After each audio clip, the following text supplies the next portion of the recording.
Good morning, LAPCS scholars. Mr. Raleigh here. We are going to continue with the founding of the nation. This time we are going to talk about the Constitution. So yesterday we talked about the Articles of Confederation, but the Articles of Confederation had several weaknesses that the Constitution aimed to fix. So, what are the key principles of the Constitution? The framers or writers of the Constitution believed that they needed to write a new Constitution in order to achieve their goal of forming a more perfect union. Remember, the union between the states was the Confederation, which turned into the Articles of Confederation, which in their eyes was imperfect because it was not easily enforced. Laws were not easily enforced. The framers believed that the government should be divided into separate legislative, executive, and judicial branches, and we will be talking about those later. The framers also believed that widespread ownership of property is a necessary foundation of representative government. Representative government is something else we'll talk about a little bit later, but basically it means that that citizens vote in legislators or lawmakers that represent them, represent their needs and what their wants and needs are. The framers opposed political parties, seeing them as vehicles of ambition of a representative government. So it's kind of ironic because, well, we have political parties, and it was very much against the thinking of the day when this was made, when this was created. James Madison believed that a large republic would curb factionalism. He reasoned that in an expanding republic, so many different groups and viewpoints would be included in the Congress that tyranny by the majority would be impossible. So basically, he felt that the more diverse the representation, the better. Okay, so here are key provisions that were in the Constitution that was submitted to the states in 1787. A series of compromises. You will see that over the next 50 to 60 years of U.S. history, compromise was an extremely important aspect of life. Without the art of compromise, things would not have worked the way they did.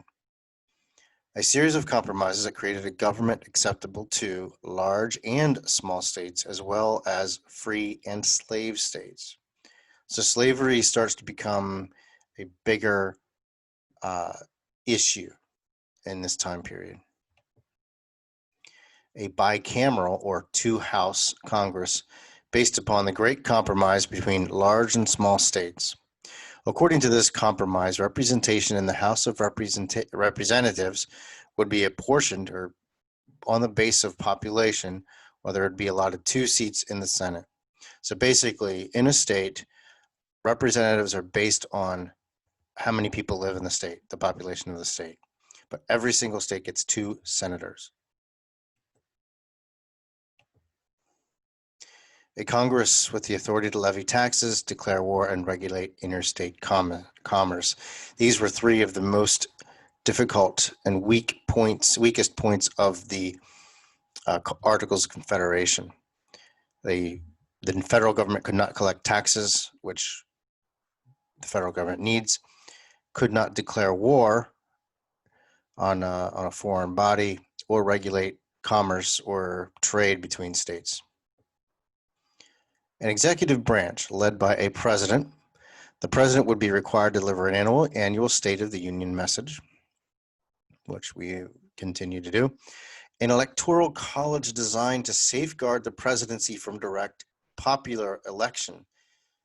The framers believe this would insulate the presidency from the threat of excessive democracy. Now, in recent times, people have complained about this system, but it's actually a good system because it keeps all states equal. Okay, if we did a straight popular vote, then certain states that have much bigger populations would gain more power, which is why the Electoral College was created. An independent judiciary branch with federal judges. Judiciary is, well, it kind of says it in the words, but judging. So it's our court system, appointed by the president and confirmed by the Senate. As a result, the judiciary branch would be insulated from popular control. In other words, we don't vote on that, we as in the people. A federal system of government which power is divided between central government and state government. So central is also known as our national government. So that's the everything that includes the president of the United States and the National Congress. And then the state governments. So the state governments are a sort of smaller version of that. So instead of a president, states have governors, but they also have their own Senate and House of Representatives. So basically they share this power. States share power with the federal government. A necessary and proper clause, known as the elastic clause, it gives Congress the power to make laws necessary for carrying out its enumerated powers. The elastic clause contradicted states' rights. So the elastic clause basically states that national government, the federal government, has more power than the state government. A system of checks and balances that included the following. The president can veto an act of Congress. So if Congress tries to put a law in place, the president can veto it and say, no, we're not doing that. However, Congress can override a presidential veto by a 2/3 vote in each house. So that means the Senate and the House of Representatives have to have a 2/3 majority. The president negotiates treaties that must be ratified by the Senate. So any treaties that happen overseas, the president handles that, but it has to be approved or ratified by the Senate. And now, in modern times, the president generally sends representatives over there for him, but they are working with the blessing of the president. The president, he will always be the person who approves it, and then it goes to the Senate. So, provisions that were not in the Constitution. Universal manhood suffrage. That just means that each state is required for those who vote. Each state sets the requirements for those who vote. Universal manhood became a reality for white males during the 1830s. It just basically means that only certain people could vote. But the beauty of this is the greatest part of the Constitution of the United States is its ability to change.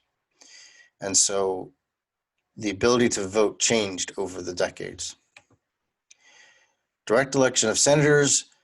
It did not have senators directly elected by the people until the passage of the 17th Amendment in 1913.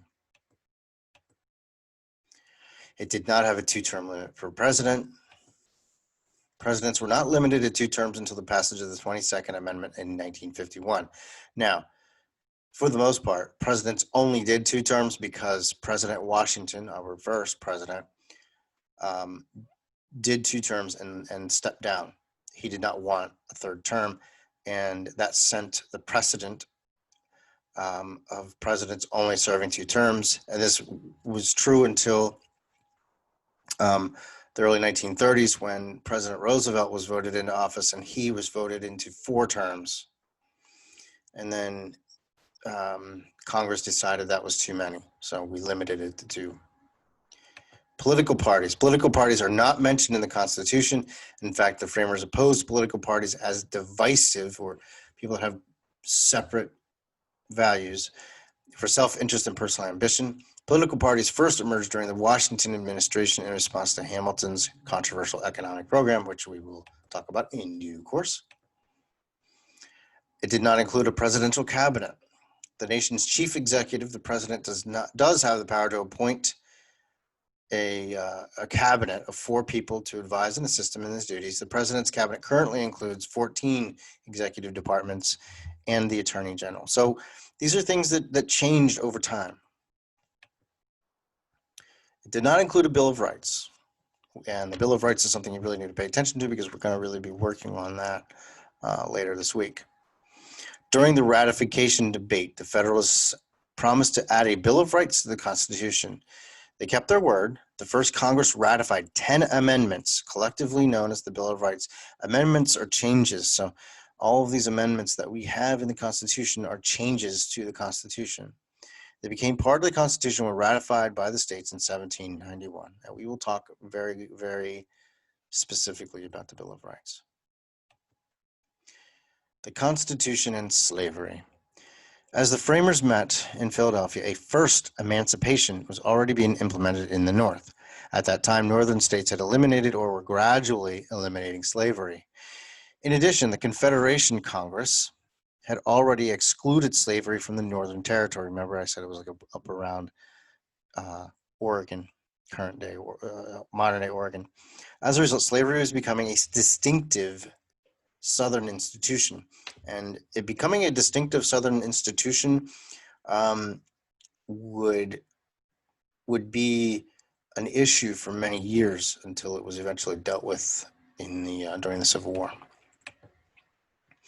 Although the words slave and slavery did not appear in the original Constitution, it nonetheless guaranteed the legality of slavery in every state. It contradicted the assertion that the Declaration of Independence that all men are created equal. So all men are created equal, but it really, honestly, was just talking about white American men. The 3/5 Compromise resolved a dispute between the slave states and the free states. Under the terms of the compromise, each slave counted as 3/5 of a person. For purposes of determining a state's level of taxation and representation, this increased the congressional representative of slave states and gave them a greater voice in the Electoral College. It gave them a more even voice, but they're counting people who weren't technically full people. That's how a lot of the slave states got around the problem, because they just treated slaves like they weren't fully human. The Constitution contained a provision requiring all states to return runaways to their masters because slaves were considered property. Congress could not end the importation of slaves until 1808, importation of slaves from Africa. Key quote, Abigail Adams, Remember the Ladies, letter to John Adams. The setting, married women had no legal identity apart from their husbands. Let that sit there for a minute and think about that. Women could not vote. Women could not hold public office. Women could not serve on a jury. Abigail Adams was a well-educated woman who was an early proponent or supporter of women's rights. The quote, in the new law code of laws, which I suppose it will be necessary for you to make, I desire you, would you remember the ladies and be more generous and favorable to them than your ancestors? Do not put such unlimited power into the hands of husbands. What was the significance? Abigail Adams urged her husband, John Adams, to advocate greater rights for women. The quote shows that there were colonial women who sought to benefit from Republican ideals of equality and individual rights by asking for a greater political voice. So this is important as we push through American history. Okay, we're going to see these things change, obviously. And that's one of the beautiful things about the document of the Constitution of the United States. It was not perfect, but what makes it perfect for this country is the ability to make changes, to make amendments, and we have done that 27 times at this point, and it has changed things it's changed voting rights for everyone, and that's a beautiful thing. So I guess that's it. You guys do your exit ticket, all right? Work on your exit ticket. Make sure you are doing the notes that I told you to take, the Cornell style notes. There's a video in the Learn About It part of your agendas. If you need a refresher, send the notes to me and share with me your exit tickets. And if you have any questions or concerns, make sure you send me an email or come into Zoom. Okay? All right.